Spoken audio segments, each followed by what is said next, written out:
When I was up at MPG in Chicago, I met a fella named BrighamECook. He goes by Brig, and he and I became fast friends. One evening, we did a little horse trading, and I traded him one of my herringbone blanks for this 3D printed blank that he made. He prints these on his 3D printer, pours resin in them, and casts them in his casting pot, and they make some pretty unique looking pins. Now, I've got all of Brigham's information. Don't worry about reading the card. Go to the video description. I'll have all of this information there for you, and you can go to his Etsy store and check out this and other 3D printed blanks that he makes. I found this really cool copper cigar pin in my pin stash, and today we're going to turn this beautiful 3D printed blank from my new friend, Brig.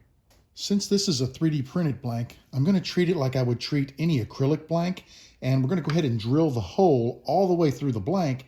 Then we'll come back and cut our sections off to glue our tubes into. So I think what I'm going to do to make this easy is I'm just going to lay my tubes against my bit, and I'm going to mark the bit just a hair longer than the two tubes. We'll chuck this up in our drill press, and we'll drill right down through our blank. I found the center of my blank, and I marked it with a punch. I've got my 10mm bit chucked up, and we are ready to drill right down the center of this blank.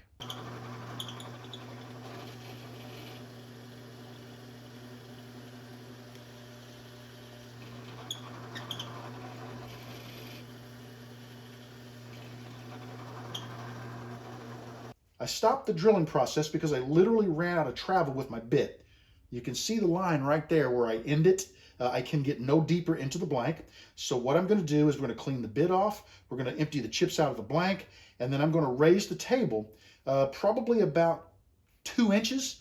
I'll start that deep in the blank. That'll give me enough travel to finish drilling to our mark that we have on our bit. And we should be able to complete the hole down the center of our blank. I want to let you know that I did not remove the blank from the vise. I didn't want to disturb the angle with which the bit was going into the blank, so all I did was turn this upside down over a trash can, brush the dust off the table, and then I raised the table to put the bit about this far into the blank. I'm going to get a good tight grip on this, and we're ready to finish drilling.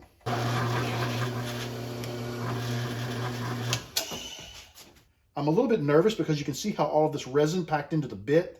I couldn't get it to clear as nicely as I would have liked it to.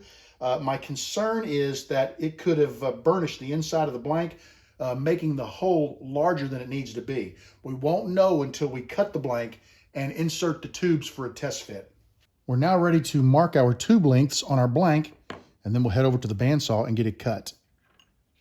I should have a little bit of extra because I was very liberal with how deep I made the bit go into the blank.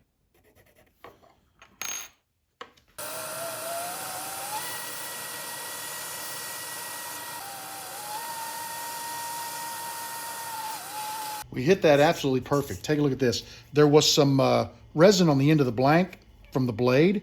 That came right off, and both blanks have perfect entry and exit holes. Let's do a quick check with the tube diameters and make sure we didn't drill our holes too large. Both of these blanks use a 10mm tube, so I just grabbed one of the tubes. We've got a nice tight fit entering this blank. Nice tight fit there. Really a tight fit there. Oh, we're going to be perfect. We got really lucky. I was nervous, but everything's going to be just fine. I'm going to be turning this blank between centers, and you can see I've already glued the tubes in and squared the blank to the tube. I did that off camera, but we're ready now to turn our blanks.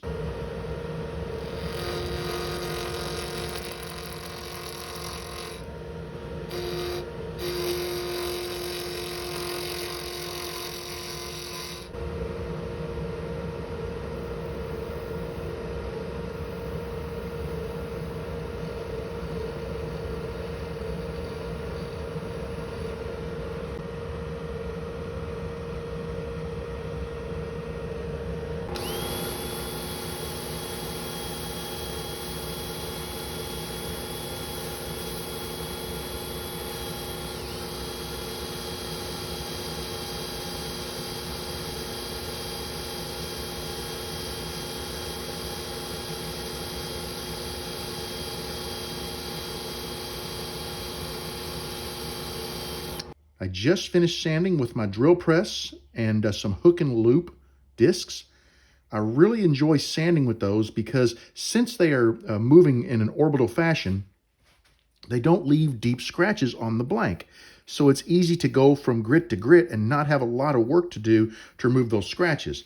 Now, the downside to using the hook and loop on a drill is you can take away a lot of material fast. So you've got to get used to having a very light touch, especially on the first few pads. But yeah, overall, I'm really happy with that. Let's put a finish on it and see what happens. Initially, I said, let's put a finish on this. I wasn't thinking that it is a resin blank, so instead of putting a finish, we're going to go right to the micro mesh pads and start buffing this blank up.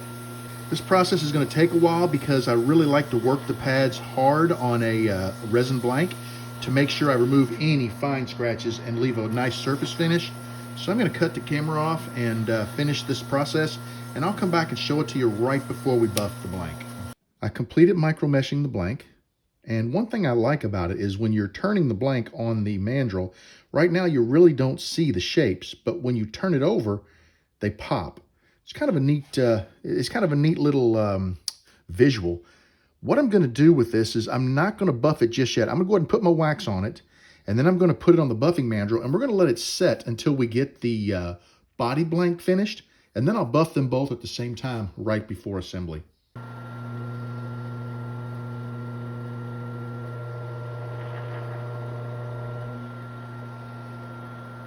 I've got my cap blank chucked up, ready to turn it. I am going to go ahead and film the turning of this blank, but if it goes as smooth as the body blank, I won't bother to show it on the video. I'll go ahead and get it to the point of buffing, and we'll meet you back at the assembly table to put this pin together. I'm ready to assemble my pin. We'll start by taking the body blank off of the bushings.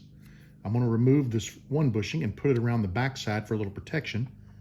And then we'll slide the nib into the front of the pin. I'm going to very slowly press this into place, and I'm going to rotate it a little bit as I press it, just to make sure that I don't press the nib in at any type of an angle and potentially split the blank. Okay, that turned out really nice. Let's get the bushing out of there. A few fingerprints on it, but that won't hurt anything. We need to insert this little piece in the back. This piece presses in and then allows the transmission to thread on, and we want to protect those threads.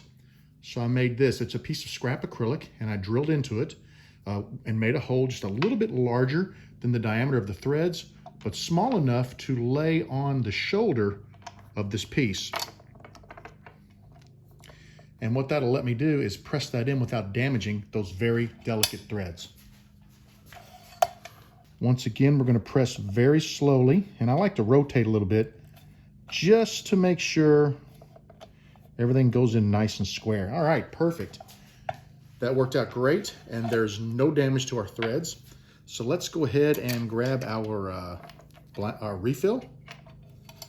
I'm not going to bother taking the little ball off the end of it because I don't plan to use this right away, and I don't want my ink to dry out. We'll slide that into the pin, grab our transmission. When you put these on, always start off by rotating the opposite direction to the threads and feel that first click. Then thread it on. The reason why is if you don't have it perfectly aligned, those are very fine threads and you could actually strip those threads out.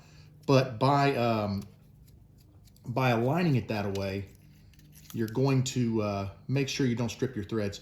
I'm going to remove my bushings, and the lower bushing is where we want to push this little decorative ring into, trim ring. I'm going to leave my turning bushing on the back end, once again for protection. And we'll slowly press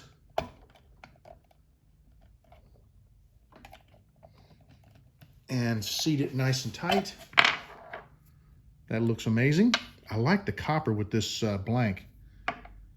Now we're going to plug in our clip and cap, and I'm looking around the blank to see which side I want to put it on. I guess it really doesn't matter. It's about the same on both sides, so we're going to put it right here. Now, when you're pressing your clip in, always watch, because you want to put the clip on top so that you can make sure it doesn't move, because as you press, it'll have a tendency to go to one side or the other if you're not careful, and your clip won't be perfectly down the side of your blank where you want it.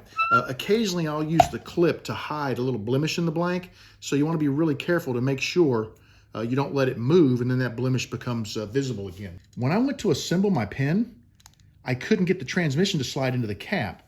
Taking a closer look at the transmission, I don't know if you can see this or not, but it's boogered up all the way around the top edge of the transmission. What I'm going to do is I'm going to get a file, and I'm just going to lightly file against that transmission, rotating it in my hand to get rid of that little lip. I don't know why it's like that. Perhaps it got dropped on the ground or something. I really don't know. But with that little lip on there, I am not going to be able to use this transmission.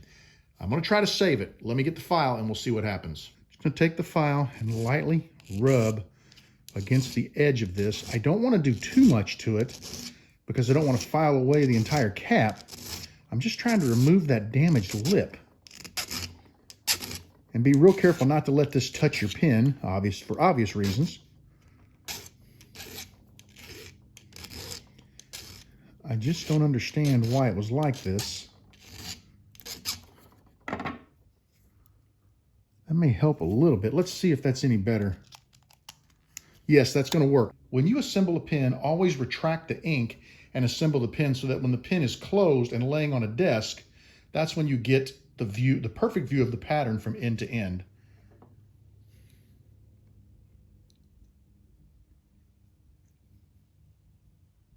Overall, I think this turned out really nice. I love the design. I think it looks great with the copper kit. I'm very happy. This was a really fun pen to turn. I enjoy the 3D printed blanks. They turn really nicely. They polish up nicely. And they just give some really unique designs. If you're interested in some of Brig's 3D printed blanks, I'm going to put a link to his Etsy store in the description of the video. You can head over there, see what he has to offer, and maybe you'll find one that you fall in love with and want to turn.